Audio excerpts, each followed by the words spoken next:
Hello, everyone. Welcome to Making the Shift. Just had to get a little caffeine boost. Welcome. There. There's my caffeine boost. That's right. We're talking about ADHD, and here I am with my second wind of the day. Running around, getting here just in time. I think that's good, though, to have a second wind of the day. I always think about that. When I get my first wind, it's really early in the morning, and that's the only way I can survive is right after work, my second wind exercise, which is like 10 push-ups and coffee. But do you think most people get a second wind now that you're saying that? Like, I feel like a lot of people crash after lunch. Write in the chat if you got a second wind. I don't know. I don't know. You get you get a lot of wins throughout the day, though. You go to before bed. I'm gonna go to Home Depot wind. Well, I could tell you that right around noon to 4 o'clock, there's no wind there. There's no wind that's going through my sailboat to push that thing along. That is the truth. Yeah. But we hope you had a great Labor Day weekend. We did nothing, which I think is the reason it was so successful. It's because we didn't want to go out of town because we knew it was going to be miserable traffic, and having no expectation worked out.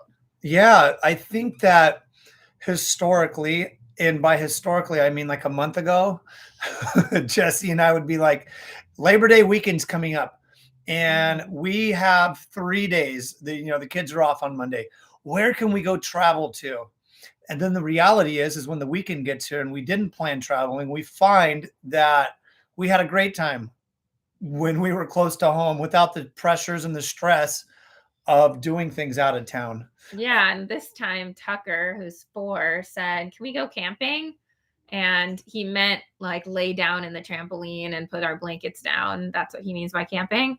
So we went, not we, you obviously, got all the stuff for s'mores. We made s'mores at the house with the fire. And that was like, it was such a good time. We were creative. We took the little table that has one of those little heat type, like a fire pit table. It's not really a fire pit, though. It's like really not meant to put food over it. It's one of those things where you kind of you basically get the tips of your fingertips warm, and that's about it. So it's like one of those little ones that you just little rocks. Yeah, you definitely aren't supposed to do it, but we reinvented it, we repurposed it, and we made it our own little beach fire pit. And we had our little seats around and our little coat hangers to cook our marshmallows, and our family of 5, 8, 36 marshmallows. Yeah, our 6-year-old ate 34 of the 36. Speech dad got 1 marshmallow. Yeah, okay. But you know what? I ate the whole bag of chocolate. They're like, "Where's the chocolate for the s'mores?" And I said, "I don't know." And they're like, "What's on your lips?" And I said, "I don't know what that is either." Anyway, we are excited for the topic of tonight's show, which is ADHD. And it's funny how often we get asked to talk about this because people hear Chris talking about his ADHD and they want to hear his story. And kind of, I think one of the things that to me is so fascinating about you is that you get all of these incredible things done in your life. You are very driven. You reach a lot of the goals you set for yourself, but it takes so much work. So you're thinking about something else right now. I can tell because you're smiling. Yeah, and for those of you that have tuned in, you will always catch me. I always disclose that, though, so there's nothing being caught off guard. You can kind of tell in my eyes, or when I'm thinking about 5 things when she's talking on these things, like, oh, yep, he's doing that thing where he's not focused on her. At least I could tell.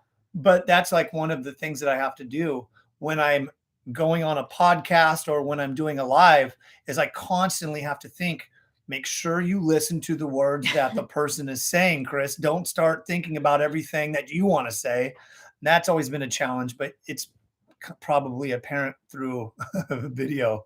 Yeah. So tonight we really wanted to share kind of his story and what it was like for him growing up, and then the things we've learned. So life hacks maybe that have worked for him. And I've just learned so much about how our relationship needs to work, how we should be communicating based on what kind of like your needs are for your communication. So yeah, I mean, let's go back to baby speech, dude.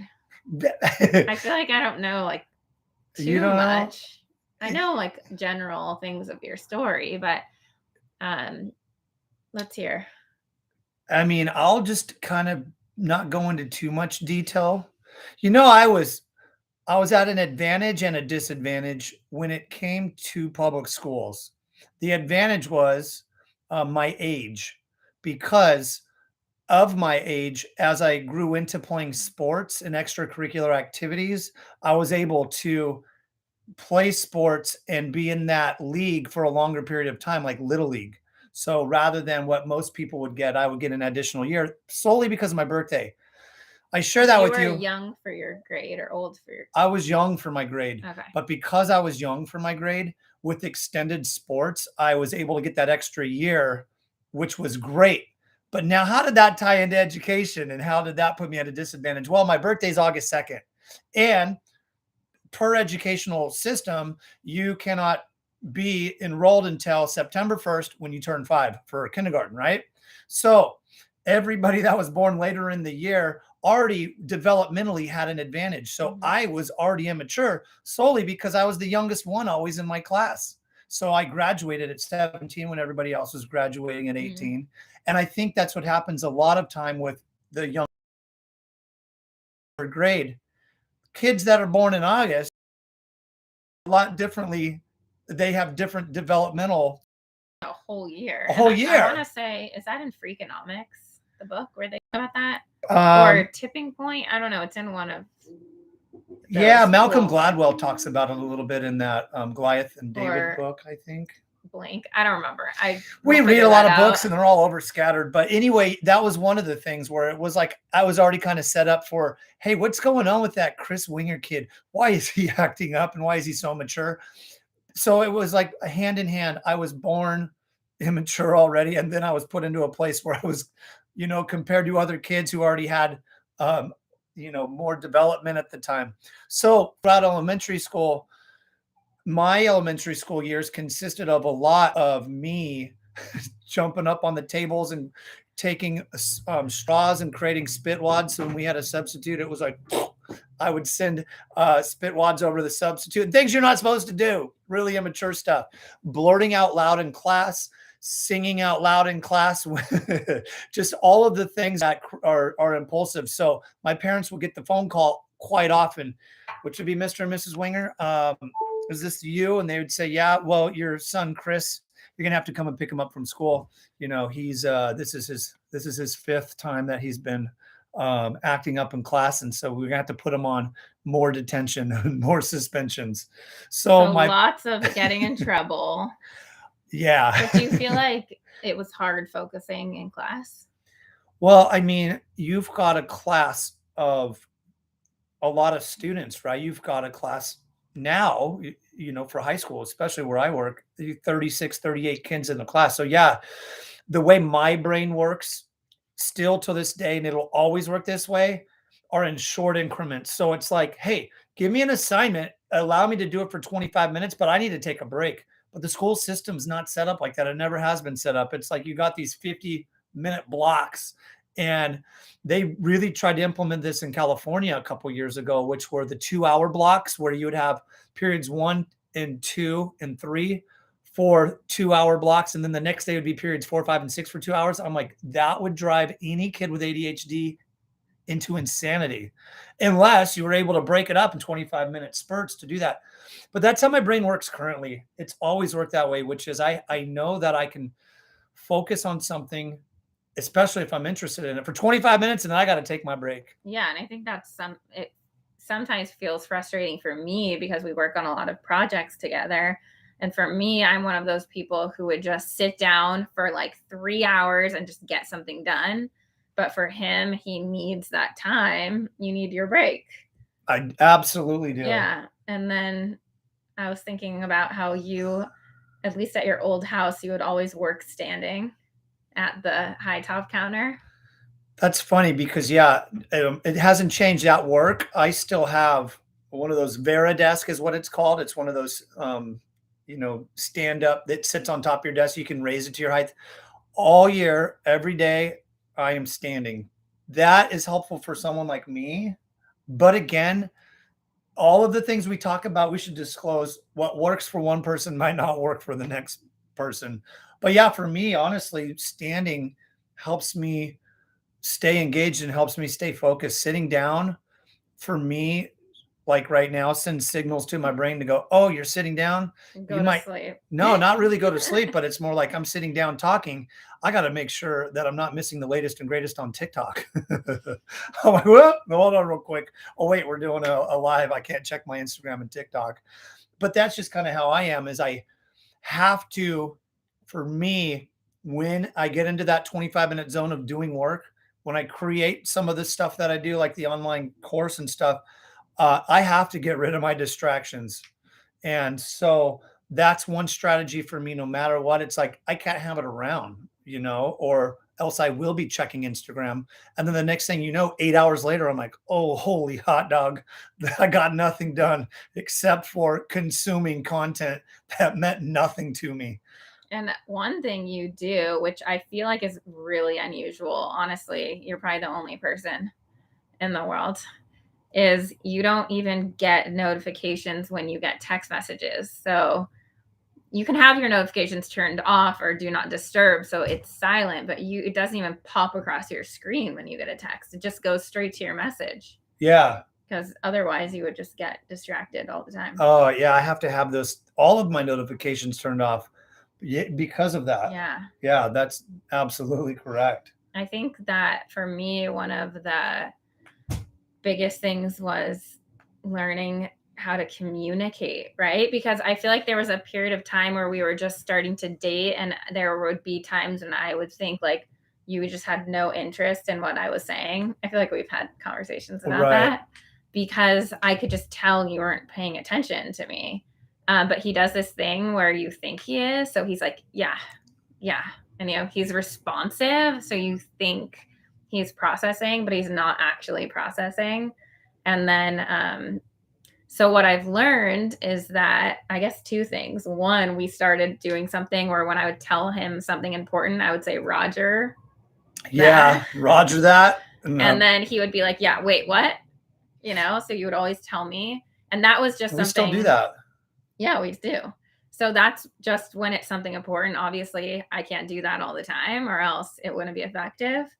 And then the other thing I've learned with you is that if there's ever something that is serious and it could be like something that happened at work, it could be like business related, it could be us related or family related.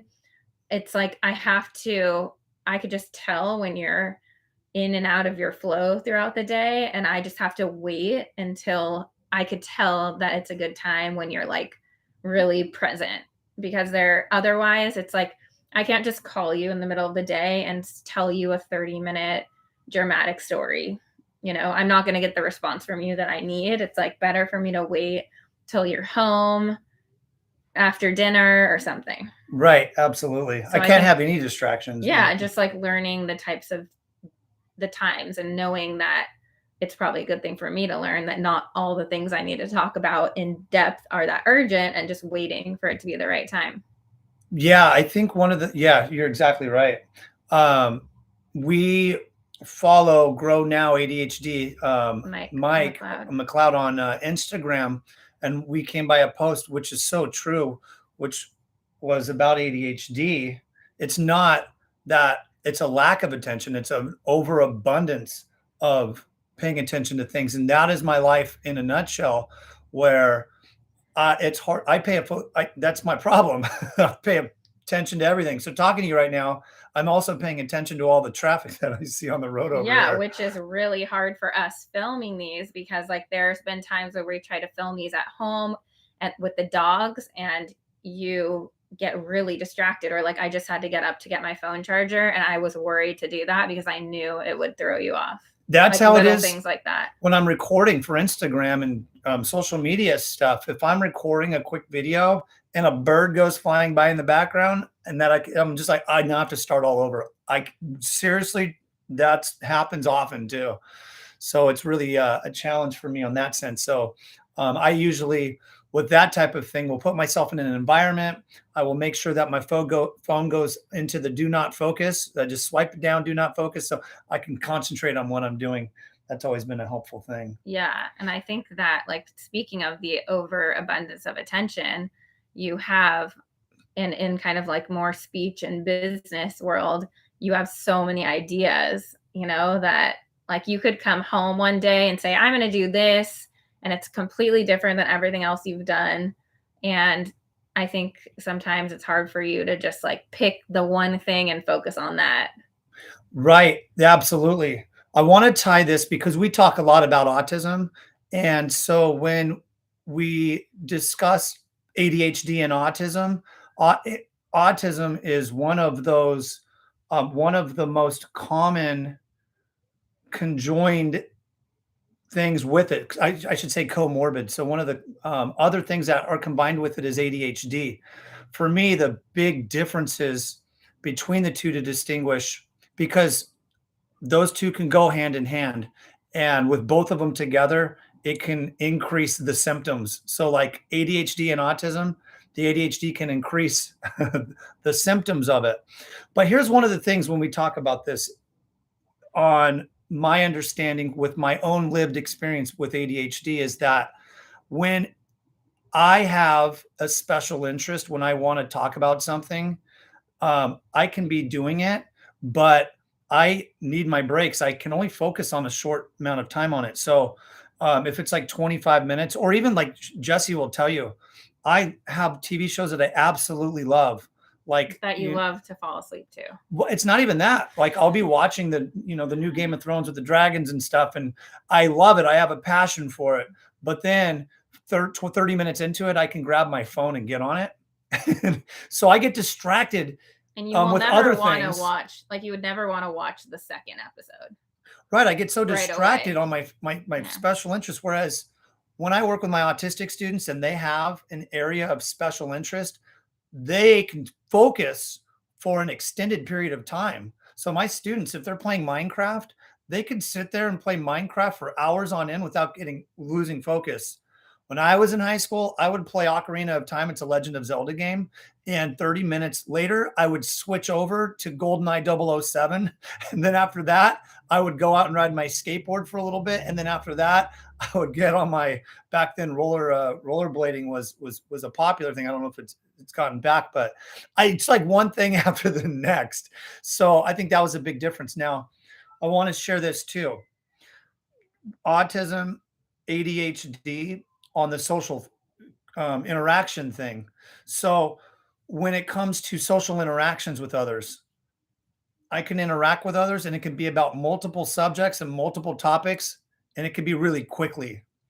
When it comes to autism and social interactions, autistic students that I work with do much better when it's that area of passion, when they're passionate interest, when they have that special interest of theirs. But when you start getting out to topics that are of uninterest to them, that's where there tends to be difficulty. And so I've noticed that myself, and that difference when working with students has been the biggest identifiers for me. Yeah, and just speaking of autism and ADHD, it's so crazy to think about. Like growing up, I thought I knew what ADHD looked like because I have people in my family diagnosed with ADHD. Friends, you hear people in college going, "Oh, don't mind me, I'm just ADD." I'm like glorifying it, really. Um, and I thought I knew, but just the more I learned about autism, the more I realized how many people were misdiagnosed, and that includes, members of my family, where I was like, wow, this is definitely autism, not ADHD. And I feel like it's crazy. Kind of, we were talking about how people you say that those things about ADHD, like it's like the cool kid thing almost, like, oh, I just have ADHD, don't mind me. Like, I feel like I could think of so many times in college people would say that. Yeah, you're exactly right. When I have students that are on my caseload and their eligibility, their primary eligibility is other health impairment, so for ADHD, and then the secondary eligibility is speech and language impairment. That to me is a sign that I'm more aware of, you know what, I might be having a kid come on my caseload that's autistic. This is important because between those two and for me working with students, it helps guide me on how I can best educate the students to learn about who they are. Because when the students begin to learn about who they are and their social differences and their characteristics, then they can better understand how to navigate certain situations. I know how to structure my goals better. I know how to create certain what I can teach them to help them self advocate for their needs. But as Jesse said, I cannot tell you. I have to say, like, I don't want to put a percentage on it, but it is far above 50% of when kids are on my caseload with ADHD that I'm like, within a minute, I'm like, well, this is a different communication style. And my armchair diagnosis is, oh, this is an autistic student. And the reason why that's important is because I can structure therapy in a different way, and then I can start to group students according to commonalities, and then I can teach them about, hey, you've got some special interest, and hey, you like to info dump, and that's a different way of communicating. And I just want you guys to all know that this is how we're all going to build and connect and make it an enjoyable experience. Yeah. Yeah. So that was a lot right there. The other thing that Jesse will tell you when it comes to my experience as living with ADHD is that I am not one for planning or organizing. I am not one to get things prepared for a vacation. I don't like to do that. Now, my autistic students, what I've learned, they really like structure. They really like plans. And if they're going on a trip somewhere, they like to have all of the information in advance. Like, what time do we need to be at the airport? Like, to the T, what things can I pack? Like, just really planned. And for me, pack your bag 10 minutes before we leave for the airport for Australia for 2 weeks. Yeah, 2 weeks. We're going to, we went to Australia. She's exactly right. I packed within 10 minutes. So it was like, boom, boom, boom, throwing everything together. We're ready to go. I had a it's even when we present, like I had a presentation for SLP Summit a couple years ago, and this is like a really big event.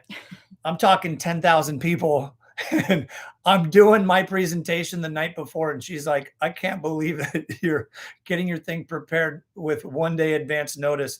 Most people don't like that stress and anxiety and plan far in the future.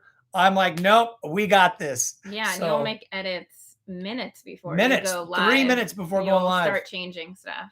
So the procrastination is a really big thing for me. Yeah. And so I want to share with you, though, some things. I was going to say, someone said that's so stressful for the non-ADHD partner. How do you deal with that? That is good. I think knowing how, it's like the seek to understand, right? Instead of like pointing fingers, why are you like this? It's understanding that. And that has been by far the biggest challenge of, parenting together is one thing. Like there are things like, oh my gosh, there's just so many things. And of course I'm blanking on an example of something with like the kids where you won't notice something or.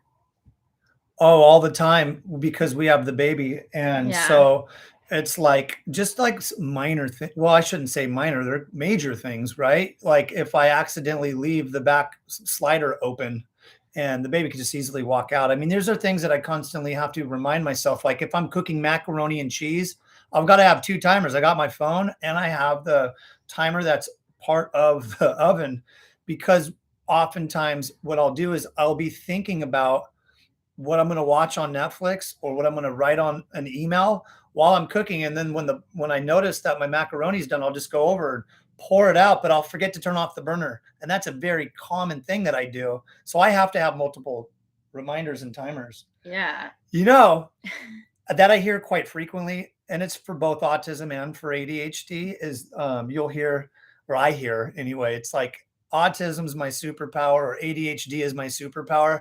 I'm going to tell you that ADHD is not my superpower. ADHD has a lot of its great qualities and characteristics, but that's not saying that it's not a disability. I always have to monitor myself frequently.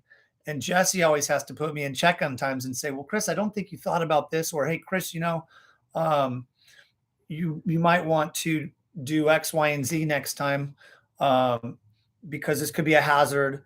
It's a life, and this is not something that is going away. So it's like every day for my whole life, I'm going to have times where I need these structures, I need the supports in my environment, but at least I'm aware of them. You know. Yeah. And then I know that's just And who she's you aware are. of Like them. I know that if you're not paying attention to something I'm saying, it's not because you don't love me or care. It's because like I've caught you at a bad time of the day or something. Right. And yeah, that's a challenging thing altogether because I am very good at paying attention and not paying attention. So like I can have a full-on conversation and answer questions to people without really listening and absorbing the content. So then an hour goes by and someone can say something like, hey, so what did you get out of that? Did they tell you exactly how to get to the pharmacy or to the gas station? I'm like, oh my God, I had that full-on conversation. Honestly, I wasn't even like really soaking in that information. I could read a whole book.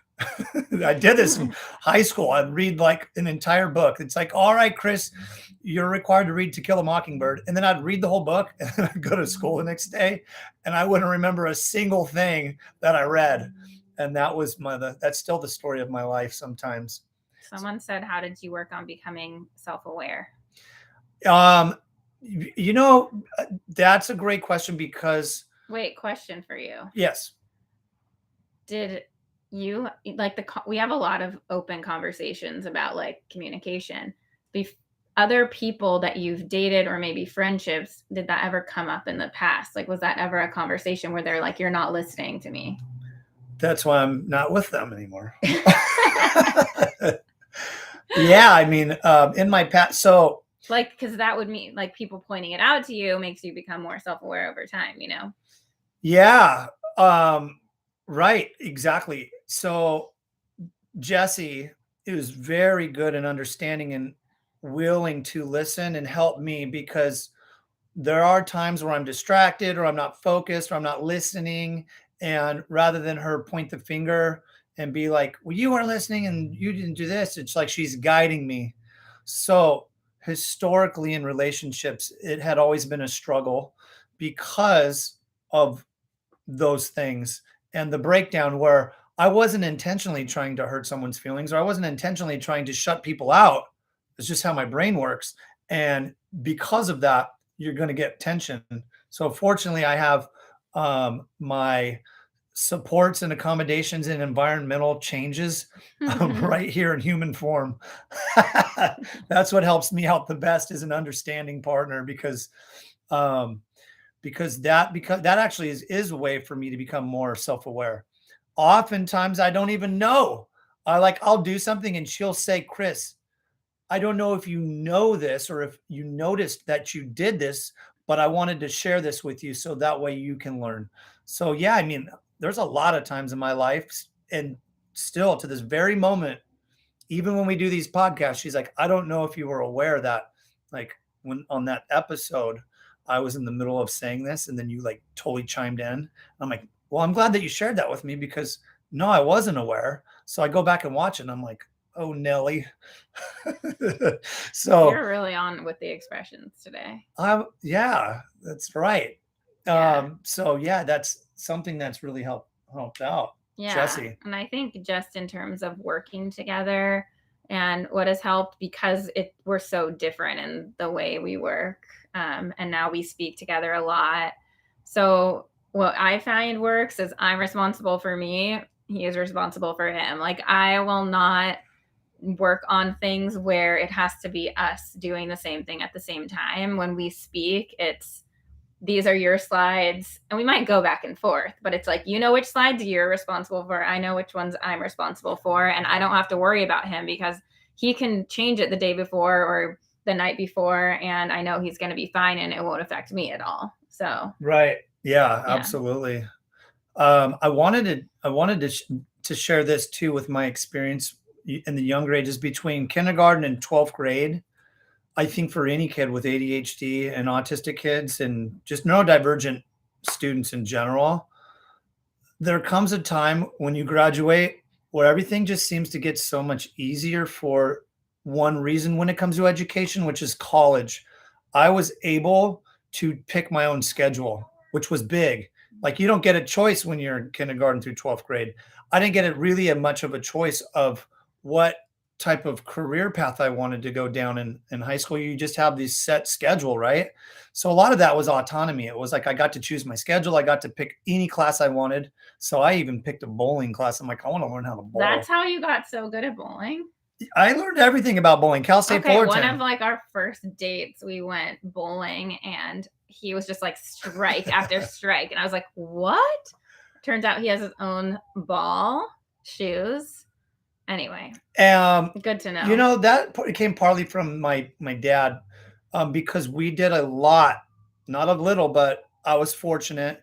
We did a lot of outdoor stuff. So every sport, every activity was something that I was interested in. So I learned how to snowboard, ski, skateboard, surf. I got into skydiving. I got into scuba diving. I played in high school, basketball, baseball, and soccer. Then I got into playing guitar and playing bass and drums. And I just kind of dabbled in everything because I think that was just because you have an abundance of attention. I've got an abundance of it. I'm like, I'm doing it all. Okay, someone asked another good question. Are you receptive to those who try to help you? Or are you very, I'm a failure or I can't do anything right? This took a long time. I'll say he's definitely not, I can't do anything right. If anything, like I think you could get defensive, which is an impulsive thing too, if you think about it. But yeah, he's definitely not like, oh, I can't do anything. I've never heard you say anything remotely close to, I can't do anything right. No, actually, that is something that we talk about where when we get comments on Instagram or emails that are of an opposing view, I sit back so I'm very receptive of this person comes from a different viewpoint. So what's the takeaway? What can I do to make this something of a solution or something that I can learn from? So yeah, anytime somebody said anything to me, this is more recent, by the way. In my younger years, it was much different. Yeah, and I think you do so well now with like taking a minute, pausing, or a day, not a day, never a day, that's too long, but like an hour, and thinking about it. But I was gonna say that for me, I know that when I want to have those conversations with him that are those tough conversations, the time to have it is not in the heated, not that we like really have big arguments, but it's not like in the heat of that conversation. That is something I will bring up later when we're both calm and regulated. So he's never defensive or like upset as long as it's the right time. And when we very rarely will get in an argument, but it happens in every single relationship. And when those times do come to follow on that, I have learned that it's the best thing to do, open communication, and to really work on a solutions-based. I always think that's the best thing in life with anything, right? It's best to focus on solutions rather than the problems. It's best to focus on the future rather than things that have happened bad in the past. Validating first and then moving to solutions. Validate. Yeah, you're getting really good at that too. That takes a lot of like reworking and rewiring, but definitely. And then the other thing too is like always working on consistently giving myself enough time to give an answer that is an honest answer rather than me quickly feeling like I just have to say something that might bend the truth a little bit. Because that can become a habit where it's like, I'm just going to say a quick lie. And then you end up telling 15 lies to cover the first one. And you're like, man, I forgot what I said on that first one. So it's like really giving myself a little bit of time to process before I rattle off something so I can make sure. So that way it maintains healthy communication and relationship and all of those things. And here's another question, which is probably a good like last final moment for you to say some words, which is someone was just wondering about if you're taking medication for your ADHD. So I thought this would be a nice time to add in what your natural remedy is, like what you feel like really helps you.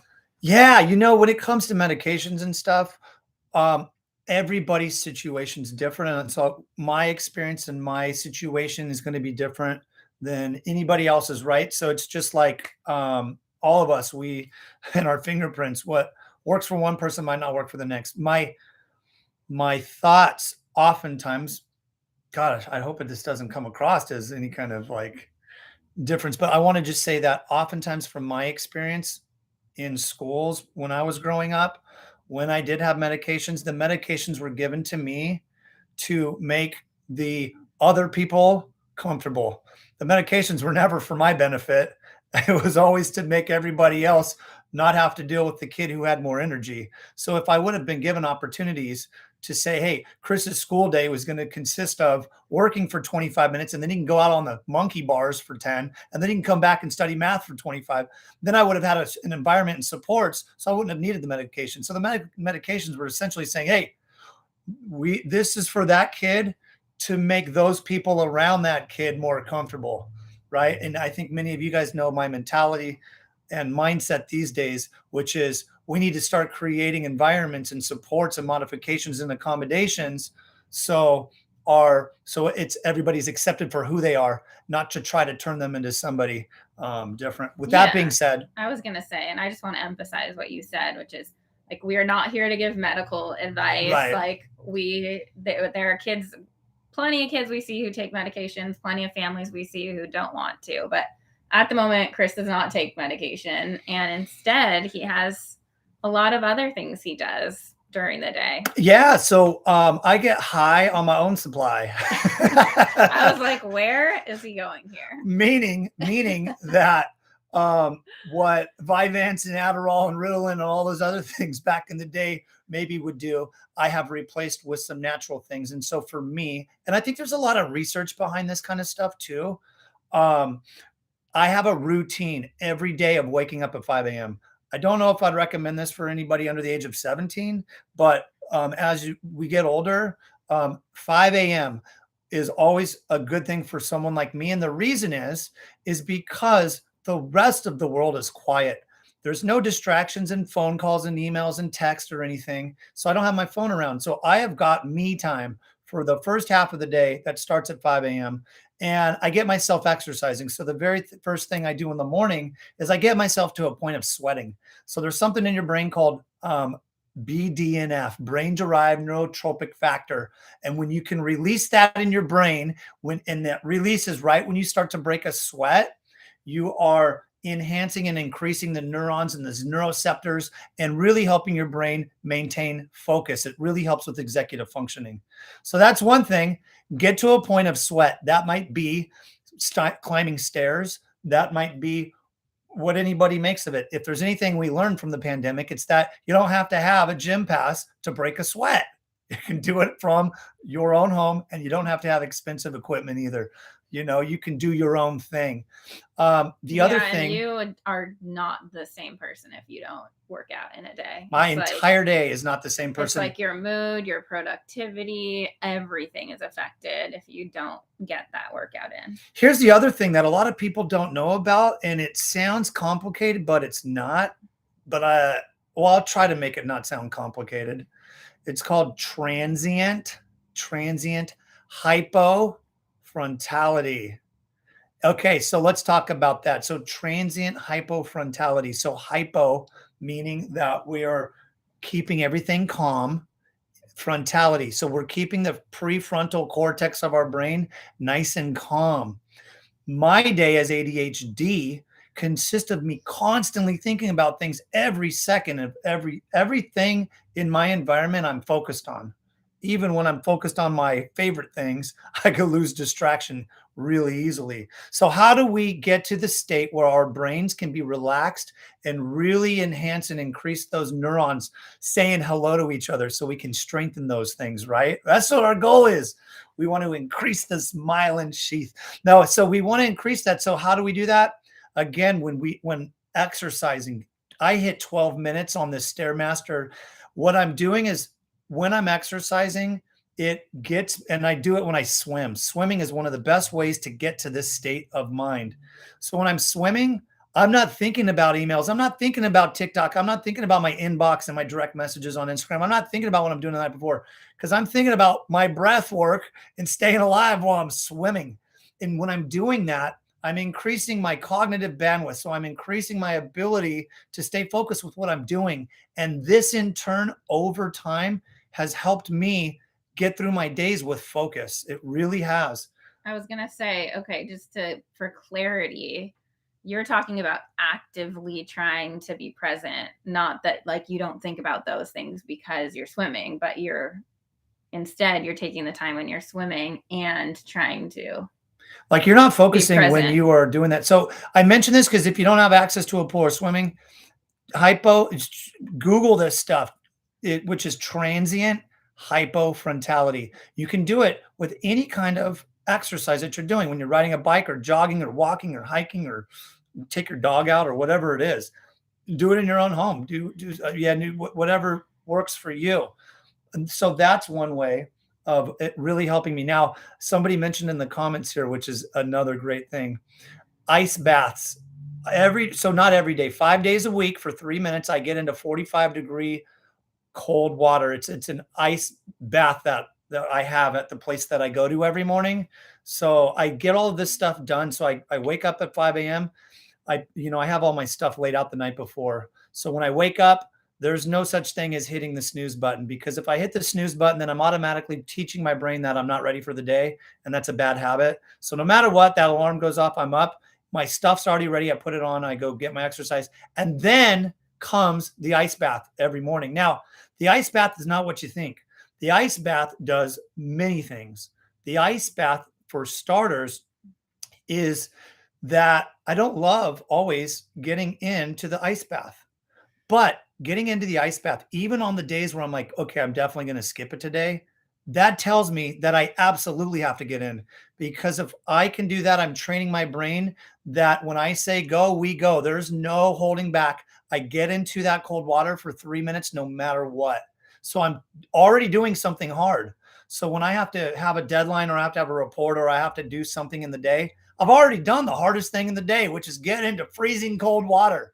The second thing, I'm working on box breathing. So I'm breathing through my nose and I'm breathing out. Now, a lot of people will recommend saying, hey, breathe in through your nose for, 6 seconds and hold it for 4 and then breathe out for 8 seconds. But I don't do that. I just build it off my body's natural flow of what I feel is best. So I'll breathe in, and then I'll hold it for a bit, and then I'll breathe out until my body says, okay, you've breathed out enough. And then I do that. So I'm not even thinking about how cold the water is because I'm in this natural meditation state. And by doing that also helps increase my executive functioning skills. All of these things are they're repairing itself, right? So again, I'm getting high on my own supply. That's what I mean by that, is my own breathing, my own ability to do these types of things. And I understand that might not be for everybody, but that's my routine. So by the time 7 a.m. rolls around, I can crank out, 8 hours of work in 2 hours. So from 7 a.m. to 9 a.m., I'm done. And then I got the rest of the day to chill. But it's true. He's kidding, school administrators. Yeah. If you're watching this and you're my principal, that was just a joke. So that's some of my things that really have helped me out. But I want to tell you this: the stuff that I'm talking about is not just things that I'm pulling out of thin air. A lot of this stuff is backed by research. And a lot of these things, imagine having at school a system where kids can get light exercise, even if it's for 1 minute, like you're in English class. All right, everybody, we're going to work on the Chromebooks, but you also have to be on the treadmill walking while you're doing your essay.